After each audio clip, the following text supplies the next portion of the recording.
Good afternoon, good morning, good evening, everybody. Well, it happened. It's over and done with. Wrestlemania 41 is in the books. And if you're here, you're asking yourself, well, what just happened? We are going to go over everything. Not in much detail because we really don't need to go into much detail. We just need to hit the important parts. So, my first real true complaints about WrestleMania is that you gave us 14 matches in 2 nights under 8 hours, and that's it. Not a lot of bell to bell time. There's so many commercials and ads and acknowledge this person, acknowledge that person. But let's dive into the show. Our opening contest on night 1 was Gunther versus Jey Uso for the World Heavyweight Championship, and I think the winner was never in doubt here. So it's all about making it be believable, and this wasn't a true back and forth affair, but ultimately what happened was Jey showed that he is not scared of Gunther, and Gunther gave him his best shot, and it wasn't enough, and Jey followed up with everything that Gunther threw at him. Jey came through, and ultimately he made Gunther tap out, which I don't agree with. I agree with Jey winning. I do not agree with Gunther tapping out. I would have much rather Gunther be put to sleep, but Jey was overwhelmed by much of Gunther's offense for this match. It is what it is. We knew Jey was definitely going to. Next up, we had the World Tag Team Championship being defended against the War Raiders, defended against the New Day, and this was another match that was never in doubt. The New Day won here off of a quickness. They had to win here. The Raiders really haven't had a great reign, but the New Day, the New Day now being the focal point of the Raw Tag Division is solid. This was like a theft. I mean, the New Day just stole these from the War Raiders. We move on to Naomi versus Jade, Cargill, and this was fine. It didn't overstay its welcome. This was definitely one of Jade's best matches to date, and Naomi was definitely motivated, and she looked really, really impressive here, busting out some new offense, some fresh offense, and making Jade look good. Jade always looks good, but in the ring she's gotten better. The presentation, the energy is all there. I just don't agree with the winner. I think Naomi should have definitely won here, but if this is the start of the feud, this is the first match of this feud, so I could take a rematch going down at Backlash. Then we had LA Knight, defending the United States Championship against Jacob Fatu, and this was another match where I really think the winner was never in doubt. This was a good match. Jacob did not outright squash LA Knight. LA Knight got in a lot of offense. He looked really, really good here. It's that Jacob Fatu is just undeniable. The dude's got everything that makes you a star. Knight brought us A game, but Jacob's A game was just that much better. So we'll see how Jacob Fatu's reign goes, and we'll see what's next for LA Knight. The landscape of SmackDown is definitely going to be weird coming here. Then we had Grande Americano taking on Rey Fenix. If you didn't hear, we'll get to more of it in the High Risk Wrestling recap later today. But the WWE has purchased AAA, and I have thoughts. Gonna check out the recap. So Rey Fenix was the replacement for Rey Mysterio, and this is 2 years in a row where Dragon Lee was not selected. I'd be mad if I was Dragon Lee, but this was a solid affair. This was a good match, not a great match. It went under 8 minutes, but there just wasn't enough for me here. This should have went 12 to 15 minutes. I know what Chad Gable and Rey Fenix were capable of. The gimmick of everything with El Grande Americana, I get it. Whatever. This was fine. We'll see what's next. And remember, they are on different brands. So we'll see where this feud goes next. Then we had the WWE Women's Championship with Tiffany Stratton defended against Charlotte Flair. And this was a good match, not a great match. They put everything out there. And it was definitely physical, as I thought it would be. Pretty physical. It wasn't pretty. It was an ugly match. And I was expecting that with the hostility shown between Tiffany Stratton and Charlotte Flair. But Tiffany worked smarter, not harder here, because once she got the upper hand attacking Charlotte's leg, she really locked it in. But this was a solid match. Tiffany Stratton retained, which I was very shocked with Tiffany Stratton winning. I could be down for a second match here. Tiffany had a shiner and a chipped front tooth. And we'll see what goes next, because Charlotte has never been interesting without having a championship on her. That's the fault of the promoter. So we'll see what goes down there. And lastly, our main event, the triple threat match, Roman Reigns, Seth Rollins, and CM Punk. And this was a very spirited affair. These guys really put in the work.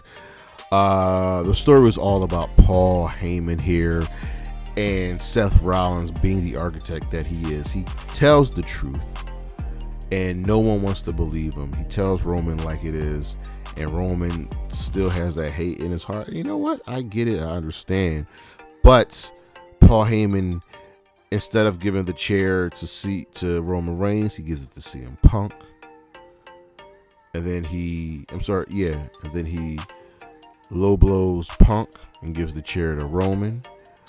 And then he low blows Roman and gives the chair to Seth.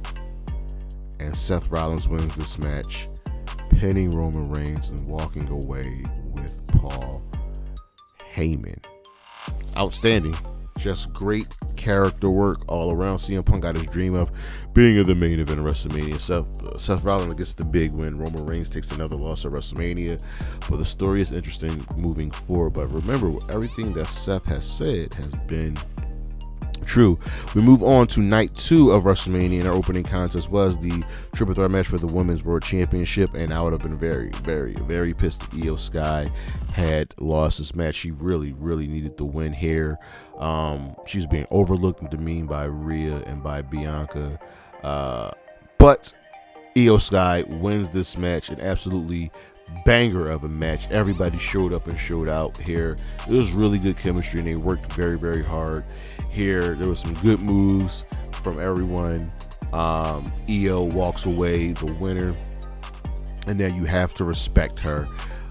And then we can move forward with Bianca versus Rhea, and we can move forward with Io getting a new challenge. Then we had the Sin City Street Fight, Drew McIntyre versus Damian Priest. And ladies and gentlemen, this was fun. I've seen better street fights, but Drew needed the win here. Priest was fine. He's an interesting guy. Same thing with Drew. And I like what they did here. It didn't overstay his welcome. It went about 14 minutes. And the match ends with Drew hitting a Claymore onto Priest. And his head went right into a chair. So this was fun. This was solid. And now it's all about the follow-up. What do we do with Drew? What do we do with Damian? Then we had the Fatal 4-Way match for the Intercontinental Championship. Braun Breaker defending against Penta, Dominic Mysterio, and Finn Balor. And this was cool.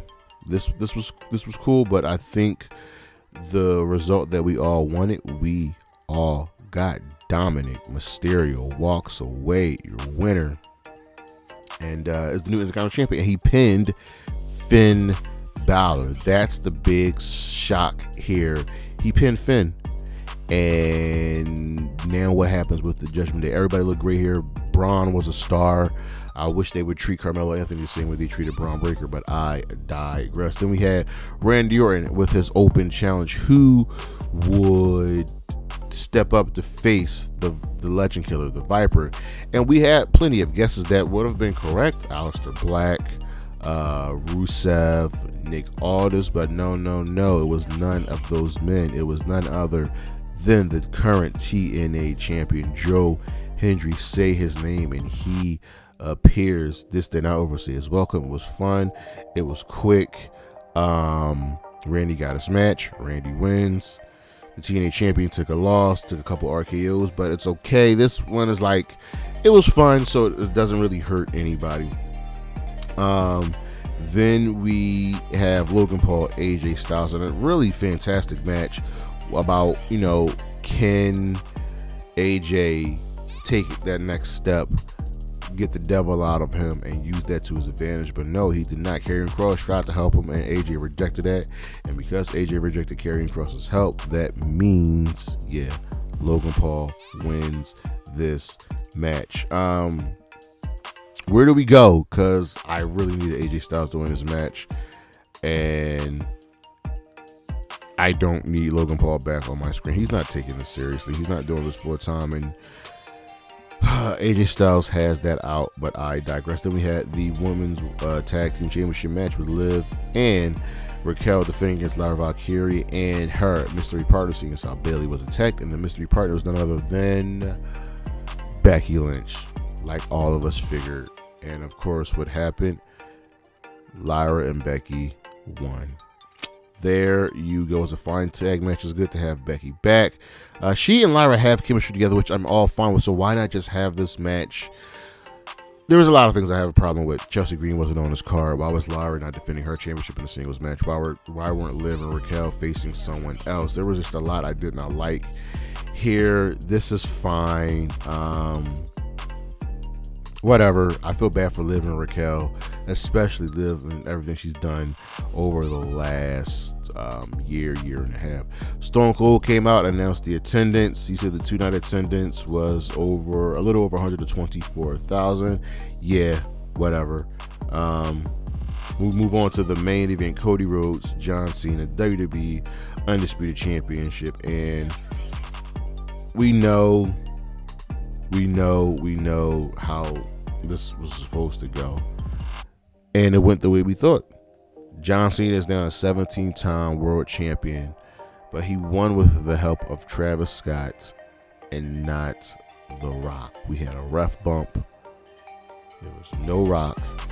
The Rock was not on the road to WrestleMania after the Elimination Chamber.